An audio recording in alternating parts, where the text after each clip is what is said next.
is going on, guys? I know it's been a very, very long time since I've made a video, but I've been pretty busy. I think I've told you guys before, I am a college student. I'm in a STEM college studying mechanical engineering and pharmaceutical manufacturing. And I also work like 45 hours a week. So, I'm usually pretty busy. So yeah, this past week and a half, I kind of been getting slammed with schoolwork, and assignments and stuff. So that's why I haven't made any vids. But got some time tonight, so we're gonna take a look at how the portfolio's been. I haven't been paying crazy close attention to the market in the past week and a half. I'm gonna be honest. Part of that is because every time I'd open the Yahoo Finance app or something to check it, it'd just be depressing as hell. So I'd send in a buy order for some VTI or something and just close the app for the day. But it has been busy. There's a lot of things happening, a lot of buying opportunities. I just haven't had the time to sit down and go through much of it. Most of what I've been doing is just adding to current positions. And I don't have anything crazy currently, but yeah. Before I get started, just a reminder, this is not financial, legal, or tax advice. I'm not a licensed advisor on any three of those, so do your own research. Take everything I say with a grain of salt. This is just for entertainment, and consult a professional before you invest. Now, this is how the portfolio is looking as of market close today, or I guess technically yesterday, because it's 1:40 in the morning right now. We're really not doing too bad. I'm gonna be honest. The S&P and tech keeps getting absolutely obliterated. Real estate investment trusts haven't had it easy. They've had their fair share of bad days, but we're still not doing too bad. We'll pull up the XIRR calculations in a minute, like I usually show you. But yeah, actually I'll pull it up right now. This is the performance since I started. You can see. Whoa. Oh, that's not right.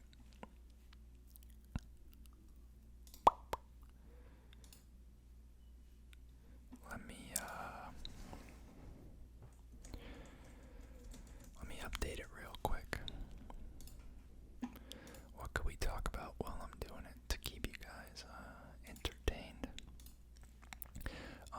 Capital One actually just randomly reached out to me and asked if I wanted to upgrade. I don't know if any of you guys saw my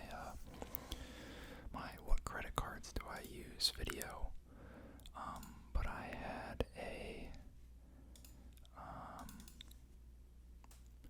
that is weird. Oh, I didn't update this one field.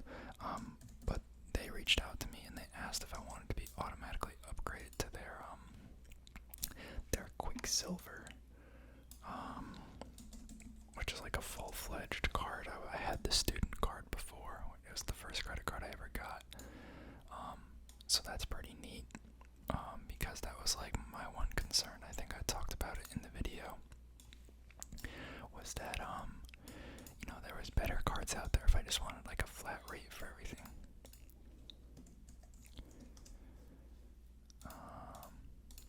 Alright. It actually didn't change too much. I got it here.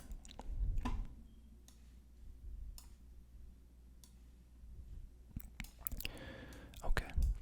So, you can see, still been trying to keep up with the $20 a week contribution. It looks like I probably missed a week.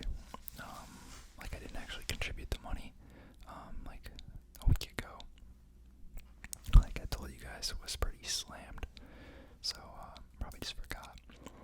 But total of $540 I've invested in this account, and its current value is at $517.19.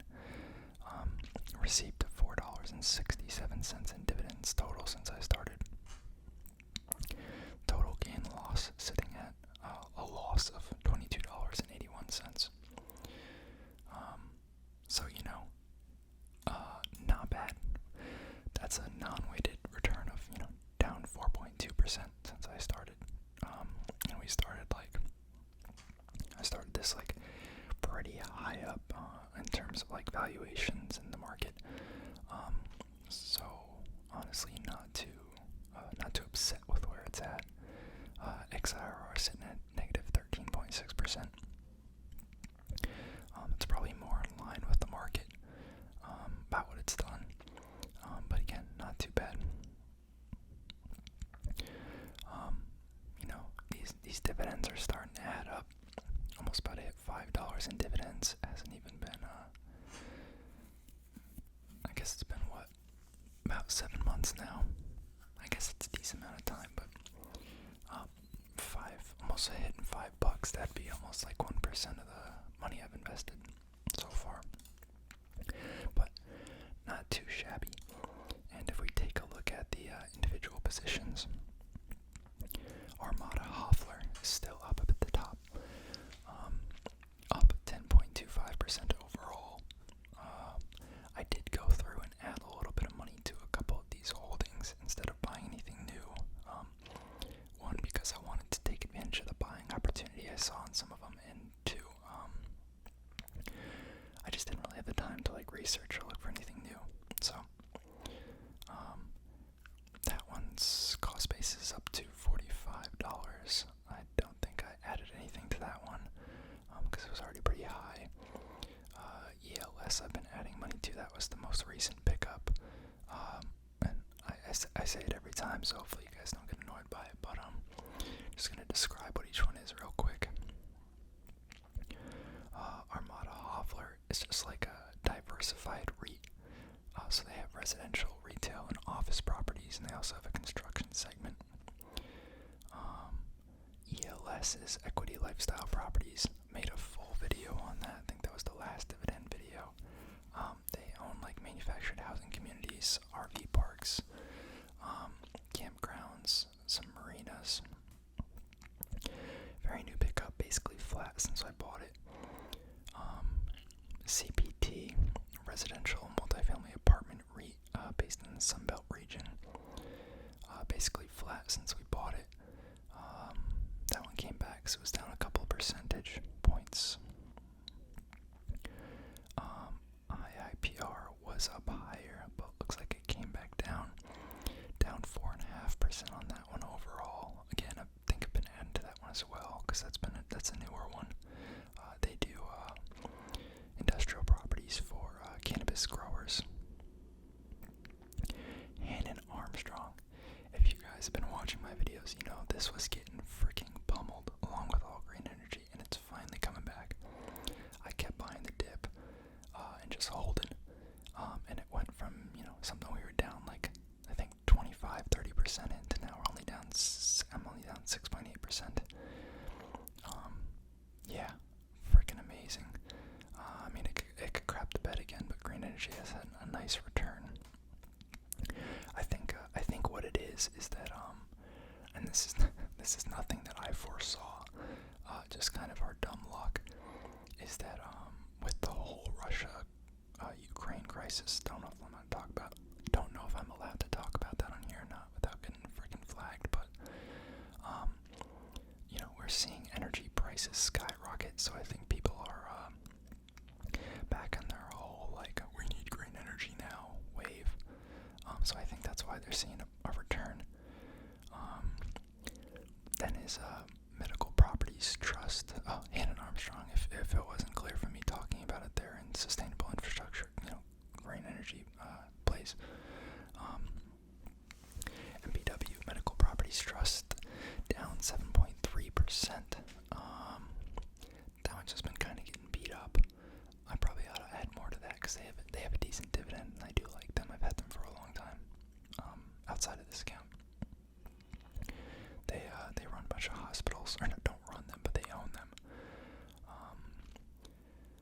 AMT, pretty bullish on this one too, even though it's really been getting abused, honestly.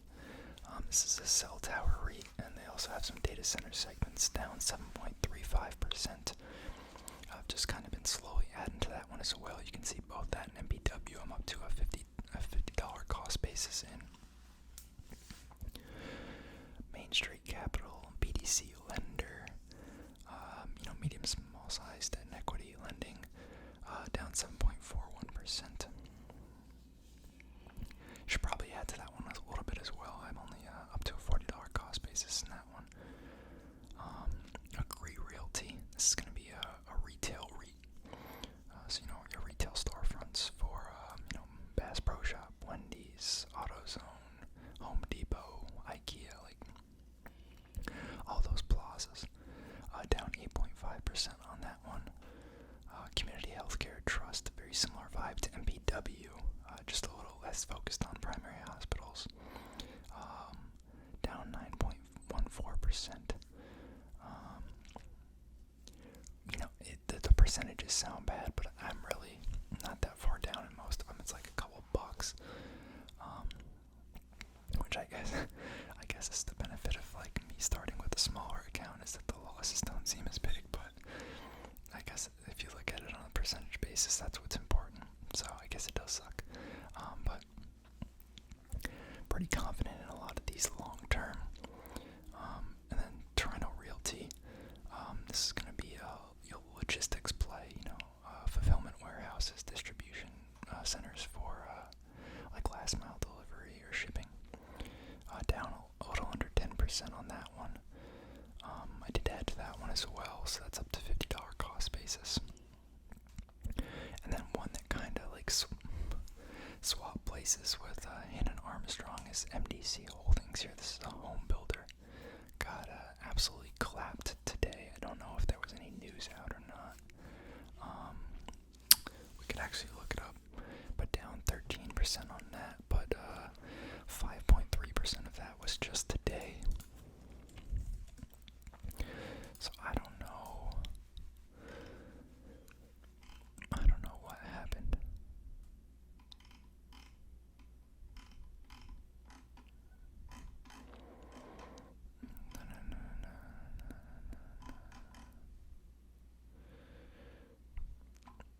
I guess we'll Google it. Maybe there's just no news out. It's not like it's a crazy, like widely covered stock.